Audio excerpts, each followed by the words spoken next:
네, 우리 하나님 말씀 보겠습니다. 하나님 말씀 신약성경 마가복음 3장 20절로 30절 말씀입니다. 마가복음 3장 20절로 30절 말씀 신약성경 56면에 있습니다. 우리 함께 한 절씩 교독하도록 하겠습니다. 집에 들어가시니 무리가 다시 모임으로 식사할 겨를도 없는지라.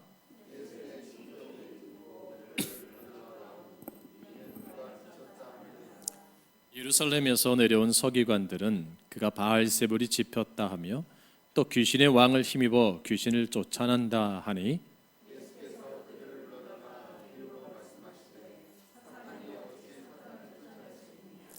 또 만일 나라가 스스로 분쟁하면 그 나라가 설 수 없고 만일 사탄이 자기를 거슬러 일어나 분쟁하면 설 수 없고 망하느니라.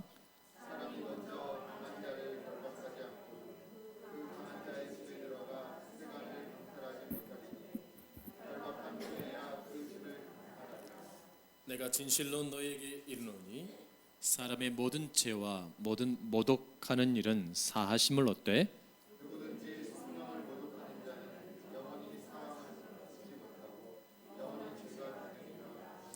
같이 응답합니다. 이는 그들이 말하기를 더러운 귀신이 들렸다 함이로라. 아멘. 할렐루야. 참 좋은 줄입니다. 그렇죠? 네. 날씨가 오래간만에 좋아진 것 같아요. 좀 춥긴 한데 공기가 참 깨끗합니다. 이 좋은 날 함께 예배드리며 감사하고 또 한 주 만에 만남이 기적이고 은혜인 줄로 믿습니다. 우리 앞뒤 자분에게 인사하겠습니다. 사랑합니다. 축복합니다. 인사하겠습니다. 온라인으로 예배드리는 사랑하는 소망의 성도들도 주의 이름으로 축복합니다. 특별히 중국에서 지금 유튜브로 예배드리는 우리 진호 집사님 할렐루야. 이렇게 한번 좀 언급해 줘야 또 안 잊어버리죠. 오늘 말씀 난관을 만났을 때라는 말씀의 주제를 가지고 함께 이 시간 은혜를 나누고자 합니다. 우리가 인생을 살아가면서 많은 난관을 만납니다. 많은 문제를 만납니다. 근데 그 난관을 잘 극복한 사람이 있고 그 위기와 난관 속에서 주저하는 사람들을 보게 됩니다. 저는 여러분들에게 그 난관 속에서 그 위기 속에서 주저하는 인생이 아니라 그것을 뛰어넘는 인생이 되기를 주님으로 축복합니다. 미국의 제키 로빈슨이라는 사람이 있습니다. 아마 이분을 잘 모를 거예요. 이분은 조지아주의 가난한 가정에서 태어나서 호르몬이 밑에서 아주 어려운 시절을 보낸 분입니다. 어려서부터 운동에 탁월한 재능을 보여가지고 캘리포니아 주립대학 UCLA 대학에 특기생 입학하게 되는데 돈이 부족해서 학교를 중퇴하게 됩니다. 이제 장교로 군에 입대를 했지만 인종차별 문제로 전역을 당하게 됩니다. LA 다저스 야구 감독 리키가 1947년에 그를 선수로 영입합니다. 그 팀원은 전부 백인만 있었습니다. 그 백인만의 전유물이고 백인만의 아성이었던 메이저리그의 첫 흑백의 장벽을 깬 분이 바로 이 분입니다. 이 타자가 들어설 때마다 이 선수가 수비할 때마다 온 관중들이 백인들이 야유합니다. 조롱합니다. 그리고 막 욕합니다. 저 흑인 녀석, 껌둥이 녀석, 저 노예 출신 녀석 얼마나 많이 괴롭히는지 몰라요. 그 동료들도 왕따를 시킵니다. 근데 이 제키 로빈슨은 그 모든 난관, 모든 어려움, 운동을 포기하고 싶고 그만두고 싶을 때, 친구도 없이 늘 라크롬에서 혼자 괴로워할 때 그런 모든 것을 극복해 갑니다. 그래서 데뷔 2년 만에 리그 수위인 3할 4푼 1리의 타율과 124개의 득점을 올려서 내셔널리그 MVP에 선정이 됩니다. 그리고 메이저리그 최고의 선수가 됩니다. 이 선수가 은퇴 후에는 흑인들의 인권 신장 운동을 매진했고 1962년에 명예의 전당에 이름이 들어가게 됩니다. 1997년 4월 15일 제키 로빈슨의 메이저리그 데뷔 50전을 맞아서 그의 등번호 42번이 메이저리그 39단 전 구단의 영구 결번이 됩니다. 그리고 매해 4월 15일은 제키 로빈슨 데이입니다. 그래서 이날의 그 메이저리그 선수들은 모든 선수들이 전 구단에서 42번의 등번호를 달고 게임에 임한다고 합니다. 여전히 LA 다저스 구장 입구에 제일 좋은 입구에 이 흑인 선수의 동상이 놓여져 있습니다. 미국 메이저리그 최초의 아프리카계 흑인 선수입니다. 인종차별로 국회했던 그런 문을 연 사람이고 편견을 깬 사람입니다. 그래서 이분이 1972년에 돌아가셨는데 그렇게 이제 마지막에 이렇게 내 인생은 난관의 연속이었다, 위기의 연속이었다. 그러나 그때마다 난 주저하지 않았고 나는 뛰어넘을 수 있는 훈련을 했다. 그리고 그 넘게 하신 것은 하나님이 함께 하셨다. 그런 멋진 말을 했어요. 만약 이분이 그냥 흑인이고 여러 가지 상황을 그냥 수용해서 그냥 운동도 포기했고 삶을 그냥 포기했다면 어떤 발자취를 남길 수 있었을까 생각을 하게 되잖아요.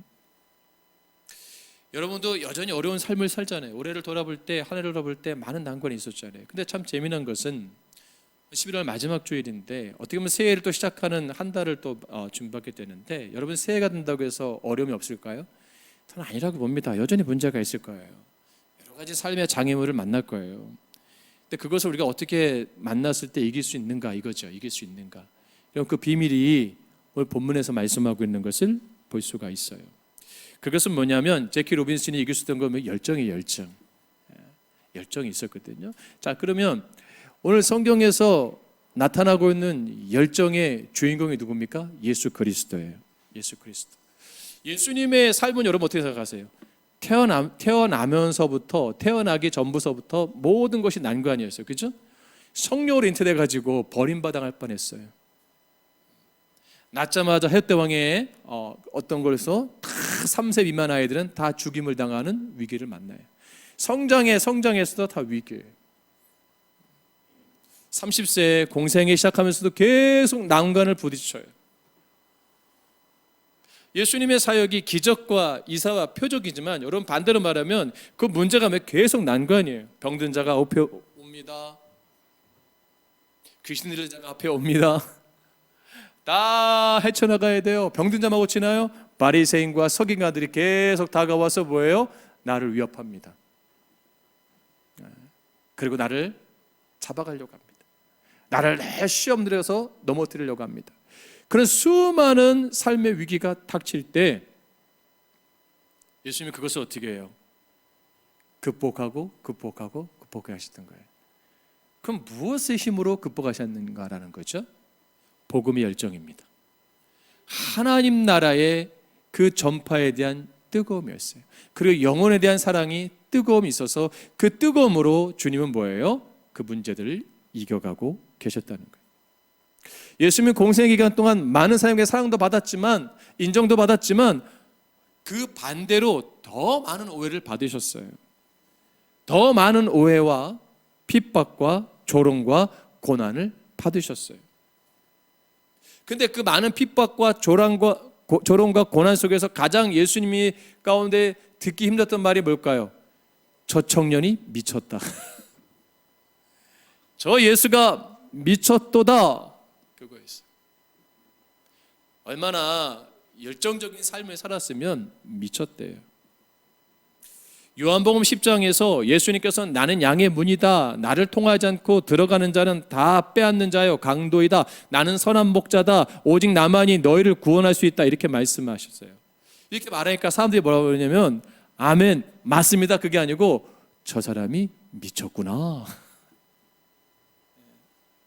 그래서 요한복음 10장 20절 말씀에 그 중에 많은 사람이 말하되 예수님이 나는 양의 문이라고 말할 때 뭐라고 하냐면 예수가 귀신 들렸다. 그래서 미쳤다. 어찌하여 그 말을 듣느냐라며 조롱합니다. 여기서 요한복음에 사용된 헬라어는 마이노마이라는 말인데 이것은 뭐냐면 저 사람이 실성한 상태, 실성에서 중언부언하는 이상한 소리라는 그런 단어를 쓰고 있어요. 또 헬라어로 매니아라는 단어가 있는데 예수님께도 많은 사람이 또 매니아라는 말 써요. 뭐냐면 미치되 광적으로 미쳐 있는 자들. 그러니까 광적에 미쳐 있는 자들. 그런 매니아라는 말도 듣게 되고 또 헬라어로 멜랑콜리아라는 단어를 듣기도 하는데 우울한 것, 약간 침울하고 어둡고 정신이 약간 힘든 것. 그러니까 어쨌든 저 젊은이가 우울하다, 침울하다, 정신이 어둡다, 힘들다 막 등장하고 있어요. 근데 오늘 본문에도 예수님이 뭐라 그래요? 미쳤다라는 소리를 들어요. 자, 그러면 이 미쳤다라는 소리를 누구에게 들어요? 가족들에게 듣는 거예요. 가족들에게, 친족들에게 듣는 거예요. 차라리 모르는 사람들에게 저 사람이 미쳤다라면 좀 데미지가 덜할 텐데, 나를 가장 사랑하는 사람이, 나를 가장 지지해야 될 사람이, 나를 가장 후원해야 될 사람이 나에게 미쳤다라면 여러분 그걸 견디기 어려울 거예요. 안 그렇습니까? 예전에 이렇게 교회들을 보면 여집사님들이 참 열심히 있는 분들 많았어요. 그 남편들이 뭐냐면 저 미쳤다고, 저 교회 미쳤다고, 저 목사한테 미쳤고, 저 예수한테 미쳤다고 막 그런 얘기를 많이 들었었어요. 제가 신학교 시절에도 제 친구 중에 정말 친구지만 이렇게 말, 야, 저 친구는 정말 예수에게 미친 친구야라고 하는 그런 뜨거운 친구들이 있었어요. 교회마다 좀 약간 여러분 보기에 좀 미친 분들 있지 않아요? 우리 교회는 없으니까 이게 문제인데 좀 있어야 돼요. 아멘. 할렐루야. 좀 미쳐 보세요. 이게 굉장히 중요한 의미예요. 근데 그거를 가족들이 이렇게 막 하는 거예요. 얼마나 힘드셨을까. 여기서 쓰는 단어는 뭐냐면 엑시스템이라는 헬라어인데, 이것이 뭐냐면 어떤 관계나 어떤 위치에 있어야 할 곳에 있을 때 표현한 단어예요. 그러니까 마땅히 있는 자리에서 벗어난 상태. 그러니까 뭐냐면 아들로서, 친구로서, 또 뭐 예를 들면 형제로서 당연히 그 가족으로서의 있어야 될 자리에서 벗어난 상태, 온전하지 않다는 거죠. 자리를 온전히 지키지 못한다는 거예요. 그러니까 예수님의 친족들은 예수님에게 너가 미쳤다는 것은 너가 지금 있어야 하는 자리부터 이탈되었다라는 거예요. 자, 그럼 이것을 쓴 이유가 있어요. 자, 그러면 예수님 나이가 공생애가 30세 시작됐잖아요. 그렇죠? 그러면 당시 유대 사회에 30대 청년들에게 기대하는 게 있었단 말이에요. 그러니까 왜 예수님이 자꾸 그 기대함에 벗어나서 뭐 천국을 전파하고 하나님 나라를 이야기하니까 미쳤다라고 하는 거예요. 그럼 그 당시의 기준의 유대교주들의 그 성인 남성들의 이상적인 모습이 뭐예요? 그것이 뭐냐면, 그 당시 성인의 남성에게 유대 사회에서 요구하는 자리가 있었는데, 그것이 뭐냐면 유대 공동체 안에서 유대인의 법도에 따라 사는 사람, 이것이 유대인의 장년들에게 요구되는 모습이에요. 특별히 유대인 남성이 큰 일을 하고자 할 때는 힘 있는 사람, 권력 있는 사람, 로마로부터 유대인을 독립시킬 수 있는 식견과 학견과 모든 것을 소유한 사람, 그리고 많은 사람과 잘 소통할 수 있는 능력을 소유한 사람, 정신만 건강한 것이 아니라 신체적으로도 온전한 사람, 율법을 철저히 잘 지키는 사람, 그것이 유대교주자들의 성인 남성들의 추구하는 모습이었어요. 그런데 잘 보세요.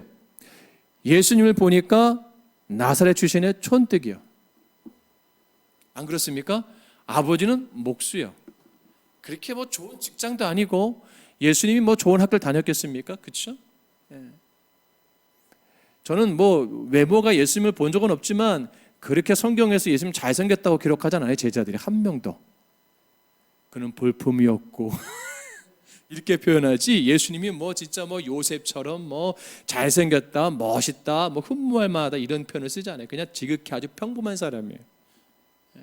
별로 매력적이지 않은 그런 외모를 갖고 있지 않았을까. 성화 보면 되게 잘생겼죠. 성화 보면 진짜 막 거룩해 보이고, 여러분 그런 모습은 아니라고 생각돼요. 근데 중요한 게 뭐냐면 또 보니까 예수님과 함께 친구들을 보니까 더 가관이요. 그 제자들, 아이고 더 촌뜨기들. 어부도 있죠, 세리도 있죠, 성격 삐딱한 사람도 있죠, 괴팍한 사람도 있죠. 그러니까 측근들을 보니까 정말 하찮은 거예요. 왜냐하면 좀 배우고 식견이 있고 학견이 있고 이런 사람들 좀 이렇게 좀 호방하고 호탕하고 능력 있고 어떤 그런 사람들과 어울려야 되는데, 그렇게 어울려서 조직을 만들고 세력화해서 로마로부터 자기들을 이렇게 힘있게 어떤 방어도 할 수 있고 어떤 자기들의 억울함을 호소할 수 있고 자기들을 정치적으로 이렇게 풀어갈 수 있는 사람을 기대했는데 뭐요? 하나같이 다 찌질이네. 그러니까 뭐라는 거예요? 그러면서 하는 말이 뭐냐면 맨 엉뚱한 얘기하는 거예요. 회개하라, 천국에 갖고 왔다는 둥. 하나님 나를 비유로 말씀하시질 않나. 그러니까 부모나 친족들이 봤을 때 뭐예요? 예를 들면 이웃들이 봤을 때는 예수 정신 차려. 너 그렇게 사는 게 아니야. 하나님 원하는 게 그런 삶이 아니라고. 얼마나 어려움을 만났을까요? 근데 예수님이 그런 문제 가운데서 이기고 갈 수 있었던 건 뭐죠? 사명이 있었기 때문이에요. 복음에 대한 열정. 할렐루야. 하나님 나라 전파에 대한 열정. 그 열정이 뭐예요? 그 위기를 뛰어넘게 만든 거예요. 그래서 그런 많은 오해와 편견과 난관 상황 속에서 예수님은 유대인의 남성에게 기대되는 세상이 원하는 안정된 삶의 모습을 벗어버리고 가장 소외되고 힘들고 어려운 자들, 수고하고 무거운 짐진 자들, 병든 영혼들을 찾아다니면서 그들을 치유하시고 회개케 하시고 돌이키게 하시고 하나님 나라를 경험하게 하시고 보게 하신 거예요. 얼마나 힘드셨을까요? 그러니까 얼마나 힘들었으면 식사할 겨를도 없이 예수님이 그 사역을 하고 계시는 거예요. 본문에 보니까. 오늘 우리가 마가복음을 묵상하고 있는데 마가복음 3장에서 예수님의 동선을 보세요. 회당에서 고발하는 사람들의 의도를 감지하면서도 손 마른 사람을 고쳐주셨어요. 7절에서. 또 바다에서 수많은 무리를 대면하셨습니다. 산에 올라가고 12제자를 세우셨어요. 주님은 아주 쉴 새 없이 바쁘게 가르치시고 선포하시고 훈련하시고 파송하는 사역을 하셨어요. 예수님은 많은 영들을 병자들을 고치시느냐고 식사할 겨를조차 없이 바쁘셨어요. 그러니까 예수님께 얼마나 많은 사람이 찾아왔는지 몰라요. 이 찾아왔다는 거 뭐예요? 난관이야, 난관. 다 문제를 가지고 온 사람이에요. 문제를 가지고 해결을 해줘야 된단 말이에요. 해결을 못하면 굉장히 엄청난 부담이 되는 거예요.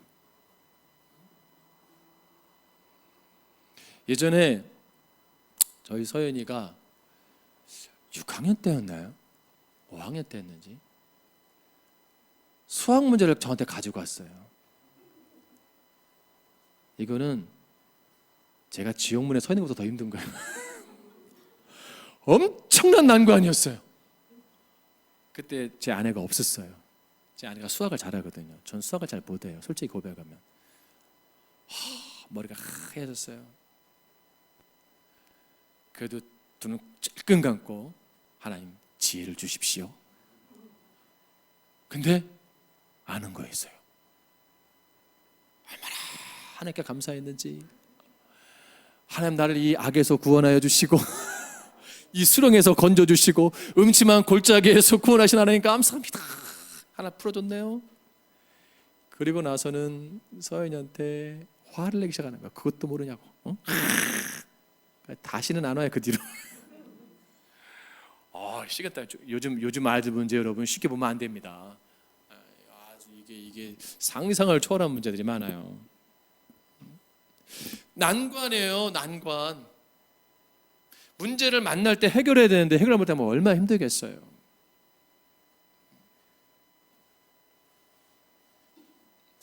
예수님은 그 모든 문제를 이겨가시는 거예요. 자, 그러면 성경에 보면 예수님처럼 인생에 수많은 난관을 만나고 부딪혔을 때 극복한 사람이 있어요. 누구죠? 사도 바울이에요. 물론 그 외에도 많이 있지만 제가 보기에는 예수님처럼 수많은 난관을 극복했던 분이 누굴까? 바울 사도가 아닌가 생각이 돼요. 왜냐하면 바울은 복음 열정이 뛰어났거든요. 예수님에 대한 복음 사명에 대한 너무너무 뜨거웠거든요. 그러니까 모든 어려움을 극복한 자예요.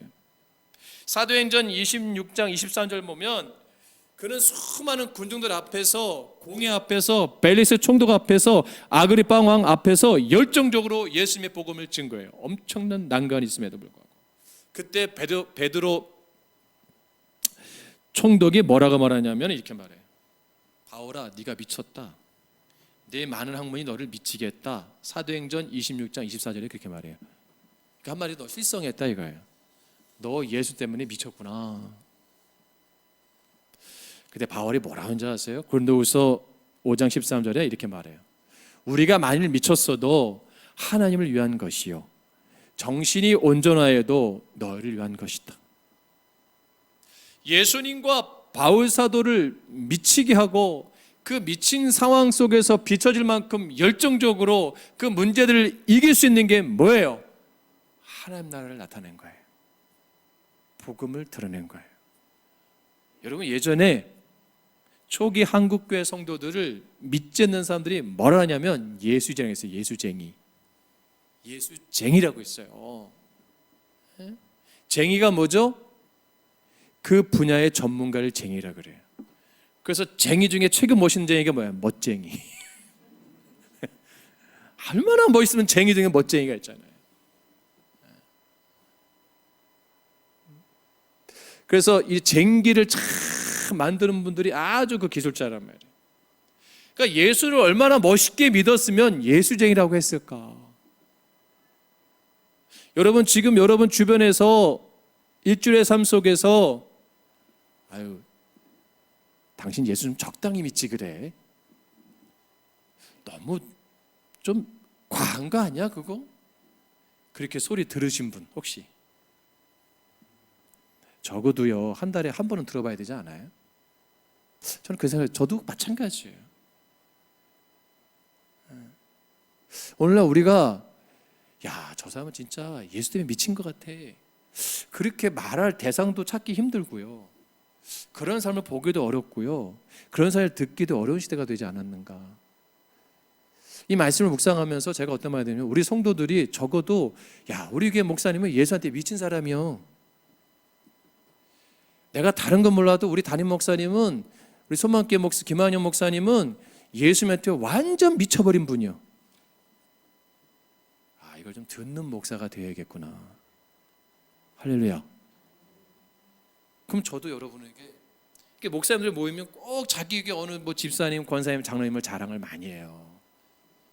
뭐 사줬다, 맛있는 거 식사했다, 뭐 이렇게 헌금도 많이 했다, 사업이 잘 되더라, 자녀가 좋은 데 갔더라, 뭐 교회 열심히 했다, 전도도 몇 명 했더라, 막 공로적인 걸 다 칭찬해요. 그럼 그리고 막 이제 그런 거예요. 근데 아, 우리 교회 집사 중에 한 분이 완전 예수에게 미친 분이 계셔 라고 듣는 경우는 거의 없는 것 같아요.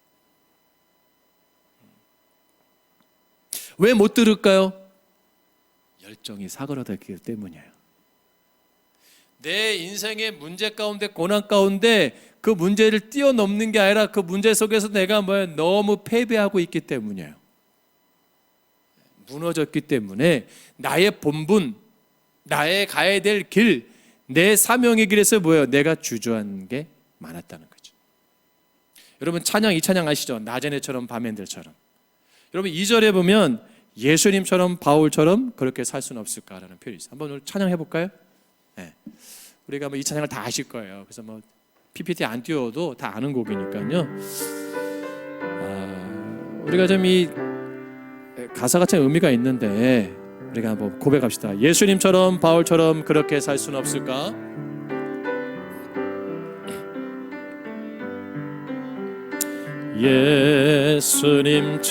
예수님처럼 바울처럼 그렇게 살 순 없을까? 남을 위하여 당신들의 온몸을, 남을 위하여 당신들의 온몸 온전히 버리셨던 것처럼 온전히 버리셨던 것처럼 주의 사랑은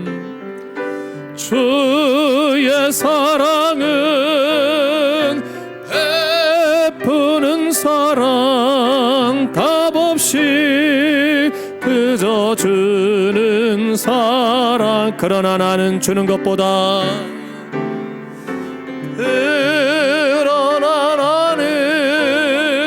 주는 것보다 받는 것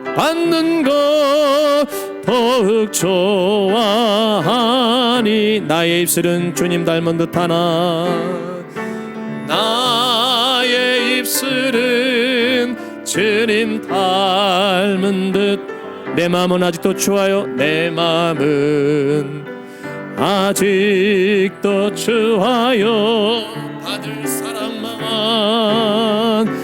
받을 사랑만 계수하고 예수여 나를 도와주소서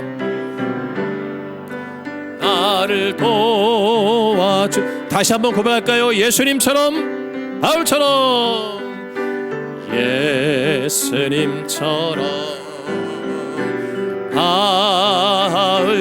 바울처럼 그렇게 살 순 없을까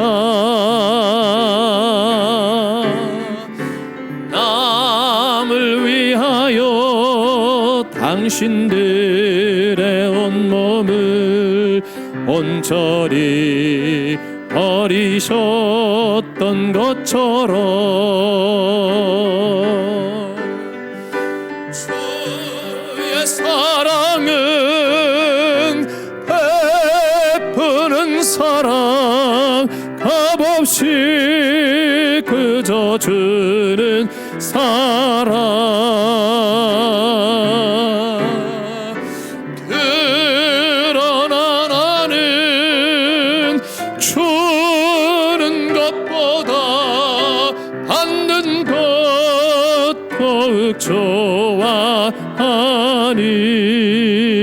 좋아하니 나의 입술은 주님 닮은 듯하나 내 맘은 아직도 좋아요 받을 사랑만 회수하고 있으리 예수여 나를 도와주소서 할렐루야. 우리 어차피 한 번 왔다 한 번 간 인생 아니겠습니까? 여러분 어떤 신앙의 삶의 자체를 남기시려고 합니까? 여러분 우리 소망교회가 주님 오시는 그날까지 평안하여 든든히 서가는 교회가 될 때 여러분의 이름을 후대가 기억할 수 있는 멋진 분들에게 주님을 축복합니다. 제키 로빈슨이라는 사람 흑인이었지만 아프리카 흑인으로서 그 많은 어려움을 극복했고 그것을 많은 것을 뛰어넘었을 때 그가 존중받고 그가 죽고 난 뒤에 더 많이 칭송받는 그 삶을 보게 됩니다. 그 자손들이 얼마나 자랑스러울까요? 자기 할아버지 생각할 때 자기 아버지 생각할 때 얼마나 자랑스러울까요? 여러분 우리는 항상 나 때만 잘 되면 된다고 생각을 해요. 아닙니다. 여러분 잊혀지지 않는 분들 되길 바랍니다. 영원히 기억 속에 남는 좋은 분들 되길 바랍니다. 우리보다 앞서간 수많은 믿음의 선배들이 복음의 열정으로 살아가면서 얼마나 이 땅 가운데 빛과 같이 보석과 같이 정말 이름을 남긴 분들이 너무나 많이 있음을 우리가 보게 됩니다. 다 기억할 수는 없지만 우리 가운데 인생 가운데 교회 가운데 역사 가운데 정말 빛나는 인생을 사는 분들이 많아요. 근데 그 빛나는 인생의 삶을 보면 모두 다 한결같이 모두 다 뭐예요? 어려움을 극복한 자들이에요. 문제를 뛰어넘은 자들입니다. 특별히 신앙 안에서. 그래서 히브리서 11장 2절 1, 2절 말씀에 우리 사랑 말씀이잖아요. 믿음은 뭐예요? 바라는 것들의 실상입니다. 보이지 않는 것들의 증거입니다. 선진들이 이로써 증거를 얻었느니라. 우리가 하나님을 영광하여 살기 위하여 어떻게 살아가야 되는가? 이게 중요한 질문이에요. 내가 어떻게 살아가야 되는가? 내가 복음의 열정으로 살아가고 있는가? 복음의 뜨거움이 있는가? 오늘 기도 가운데 이승엽 목사님이 그 얘기했습니다. 촛대를 옮기는 비유를 들었어요. 그 첫사랑, 믿음, 뜨거운 열정 회복하기 위해서 요한계시록에 있는 그 교회 말씀을 들어서 표현한 것을 봤어요. 저에게 하는 말씀 같더라고요. 기도가 라오디아 교처럼 처음 사랑을 버리고 미지근해진 내 모습을 발견하게 됩니다. 열정이 식어진, 의무감만 남은, 책임감만 남아있는 그런 모습으로 내가 목회하고 있는 건 아닌지, 그런 모습으로 내가 가정을 이끌고 있는 건 아닌지 돌아보게 됩니다. 여러분, 그런 가운데 열정과 뜨거움만 가지고 문제를 극복할 수 있을까요? 저는 아니라고 봅니다. 예수님처럼 뭐가 필요해요? 말씀이 필요한 거예요. 말씀이. 지혜가 필요한 겁니다. 22절 말씀 보세요. 22절 말씀 보니까 또 다른 난관이 예수님을 만나게 됩니다. 20절 말씀 시작. 예루살렘에서 내려온 서기관들은 그가 바알세불이 집혔다 하며 또 귀신의 왕을 힘입어 귀신을 쫓아낸다 하니. 자, 이제는 가족으로부터 미쳤다는 말을 들었는데 이제는 더 큰 문제가 생겼어요. 서기관들이 와서 이제는 뭐예요? 바알세불이 집혔다. 귀신의 왕을 힘입어서 귀신을 쫓아낸다. 병 고치는 사역을 귀신의 이름으로 쫓아낸다라고 힘들게 하는 거예요. 서기관들은 그 당시에 최고의 권위를 가진 성경 해석학자들입니다. 지금으로 말하면 그 분야에 교수가 와서 진단을 내린 거예요. 예를 들면 그 분야에 명의가 와서 진단을 내린 거예요. 이게 엄청난 문제가 일어난 겁니다. 아주 악담을 했어요. 귀신왕 바알세불의 힘을 해서 귀신을 쫓아낸다. 분명히 예수의 이름으로 하나님의 영광을 위해서 쫓아내고 있는데 그것이 아니고 귀신의 영이다. 그러니까 병 고침 받은 사람도 그런가?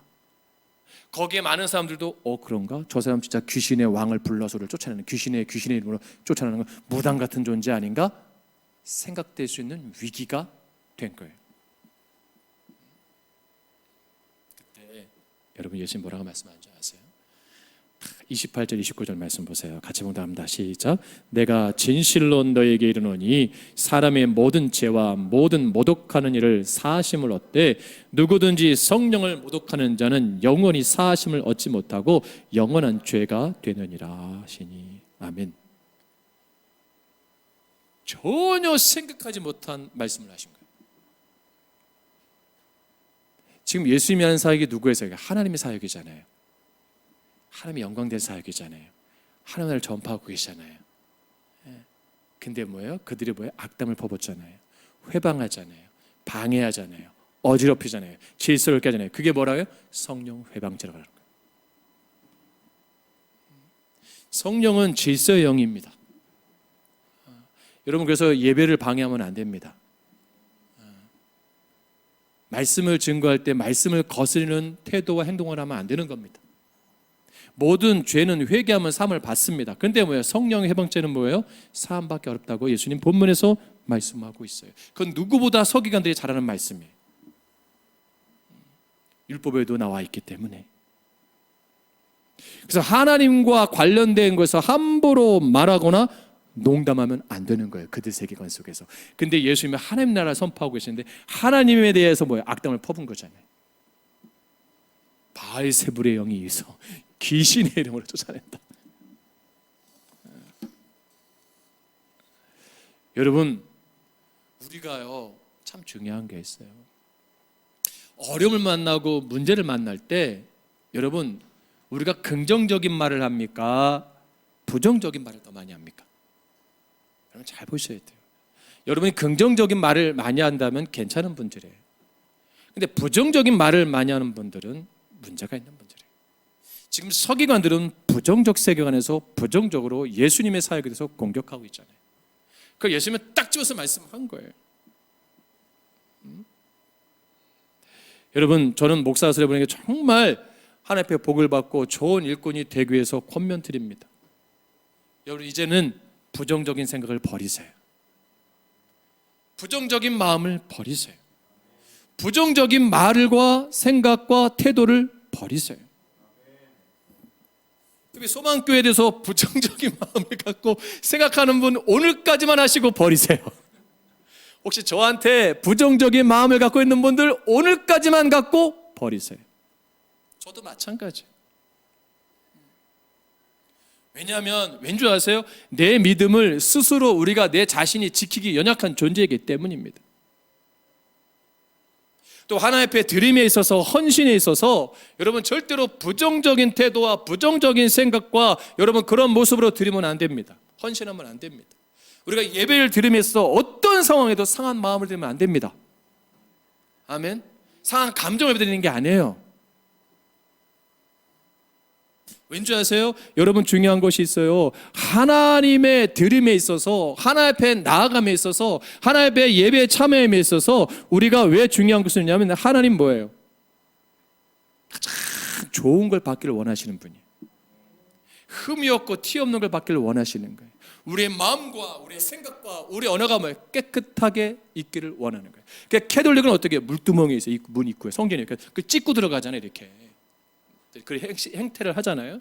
그리고 이게 죄 지은 걸 용서한다고 이렇게 들어가는데 퍼포먼스가 있기도 한데, 여러분 지금 이 시간 가운데 마음에 불편한 분도 있으면 빨리 버리세요. 그게 상한 거예요. 상한 거예요. 왜냐하면 항상 사단은 여러분에게 역경을 줘서 여러분에게 뭐냐면 여러분에게 마음을 상하게 하고 언어를 부정하게 만들고 생각을 삐뚤게 만들어요. 그게 왜냐면 그걸 사단이 좋아하기 때문에. 그 상태로 항상 주님께 나아가서 항상 뭐예요? 그 문제만 갖고 씨름하게 만드는 거예요. 그러니까 뭐예요? 항상 고민하는 것만 기도하다 가는 거죠. 내 인생에 난감만 놓고 기도하다 가는 거예요. 주님의 기쁨을 만나지 못하는 거예요. 그런 인생은. 여러분 우리가 잘 아는 구약성경 레위기 22장 22절 말씀이 있잖아요. 뭐라고 말씀해? 제가 보도록 할게요. 너희는 눈먼 것이나 상한 것이나 지체의 배임을 당한 것이나 종기 있는 것이나 습진 있는 것이나 비루 먹을 것을 여호와께 드리지 말며 이런 것들을 제단의 화제물로 여호와께 드리지 말라. 할렐루야. 이거에 대해서 바울 사도가 뭐라고 말씀하냐면 갈라디아서 6장 7절 말씀에 스스로 속이지 말아라. 하나님은 만홀히 업심여김을 받지 아니하시나니, 이게 더 중요한 것 때문에 사람이 무엇으로 심든지 그대로 거두리라. 이게 얼마나 무서운 말씀인지 아세요? 우리는 몰라요. 이것이 성령 회방죄입니다.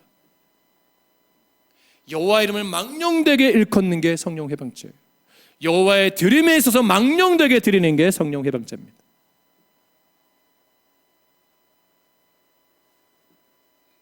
예수님은 서기관에 대한 교만한 태도의 무지함 때문에 그것을 진리에 대한 복음으로 그것을 말씀하고 있는 거예요. 우리도 자칫 잘못하면 어설픈 신앙관에 교만하면 이 서기관 같은 모습으로 판단하고 말하기를 앞서서 할 수가 있습니다. 항상 조심하셔야 돼요. 할렐루야. 나를 잘 살펴야 됩니다. 그래서 예수님 뭐라 그래요? 분쟁하는 나라, 분쟁하는 집, 분쟁하는 사탄은 망하고 만다. 회방하는 그런 곳이 있는 거예요. 교회를 회방하고 예배를 회방하는 나라 망한다. 그런 집 망한다. 하나님 앞에 영광 돌리며 회방하는 사탄 망한다. 누가 하셨어요? 예수 그리스도께서 십자가에서 죽으시고 사흘 만에 부활하셔서 사단의 머리를 깨뜨리시잖아요. 할렐루야. 성령의 능력으로 하는 거예요. 그러니까 여러분 그런 마음에 내 마음에 분노가 있고 어려움이 있고 난관이 있을 때 우리가 이길 수 있는 게 뭐예요? 내 힘으로 안 돼요. 그러니까 뭐로 해야 돼요? 예수의 이름으로. 예수의 이름으로 선포하노니. 할렐루야. 내 부정적인 마음, 부정적인 생각, 부정적인 언어는 떠나갈지어다. 예수의 이름으로 회복될지어다. 그런 마음으로 오는 거예요. 다스리는 거예요. 그건 나를 극복해 가는 거예요. 여러분, 예수님처럼 우리가 터무니없는 오해를 받을 수도 있고, 예수 믿으면 외로운 거예요. 어떤 분이 그래요. 목사님, 전 다 좋은데 친구가 없어요. 저도 없어요. 여러분 신앙은 1대1이에요. 예수님과. 할렐루야. 꼭 교회에 오신 분들이 뭐 이런 말을 해요. 또래가 없다고. 그 또래가 시험 들게 하면 어떡하려고 그래요. 이 사람이 이게 양팍한 거예요. 이게 친구가 없다고, 외롭다고. 갈라디아서 6장 9절 말씀에 우리가 선을 행하되 낙심하지 말지니 포기하지 아니하면 때가 이름에 거두리라. 히브리서 10장 25절 이하에 이렇게 말씀합니다. 그러므로 너희 담대함을 버리지 말라. 너희 담대함을 버리지 말라. 신앙의 용기를 버리지 말라는 거예요. 이것이 큰 상을 얻게 하느니라. 너희에게 인내가 필요함은 너희가 하나님의 뜻을 향한 후에 약속하신 것을 받기 위함이라. 잠시 잠깐 오면 오실 리가 오시니 지체하지 아니하시리라. 지금 어려우세요? 예수 믿는 거? 견디세요. 삶이 고통스럽습니까? 견디세요. 할렐루야. 그리고 또 하나 권면드리는 거, 여러분 가장 여러분 주변에 부정적인 말하고 부정적인 생각하고 부정적인 태도 있는 분들 멀리하세요. 왜 나를 항상 노출되면 여러분 똑같이 물들어요. 저도 경험해 봤기 때문에. 그렇게 생각이 바뀌고요, 그렇게 언어가 바뀌고 태도가 변화됩니다. 여러분 기왕이면 좋은 분들 만나세요. 그래서 믿음의 삶을 만나야 되는 거예요. 할렐루야. 좋은 믿음으로 극복한 분들 만나세요. 긍정적인 분들 만나세요. 할렐루야. 여러분에게 빨리 쳐다보세요. 긍정적인 삶이 되겠습니다. 시작. 좋은 친구가 되겠습니다. 우리는 믿음의 동지잖아요. 주인호 집사님, 우린 좋은 친구. 기도하겠습니다.